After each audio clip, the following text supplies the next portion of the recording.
আবু হুরায়রা রাদিয়াল্লাহু আনহু বলেন, এই পবিত্র রজবুল হারাম মাসের মান যে বা যারা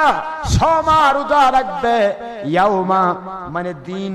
সাবউন মানে সাবউন শব্দের অর্থ 7, ওয়া 20 মানে 20, 20 এবং 7 কত হলো? 27 মান সমা রোজা রাখবে। কে? যে ব্যক্তি, যে কোনো পুরুষ, যে কোনো মহিলা ঈমানের পরে, আকীদা কমপ্লিটের পরে, নামাজ রোজা হজ যাকাতের পরে যারা নাকি রজবুল হারাম মাসের ইয়াউমে 27 মির রজব, রজবের 27 দিনটি রোজা রাখবে, কাতাবাল্লাহু লাহু, আমার আল্লাহ লিখে দিবেন তার আমলনামায় 1 নয় 2 নয় 60 শাহরা, 7 মাস একাধারে রোজা রাখলে যে সওয়াব হয়, এর চাইতে উত্তম বদলা আমার আল্লাহ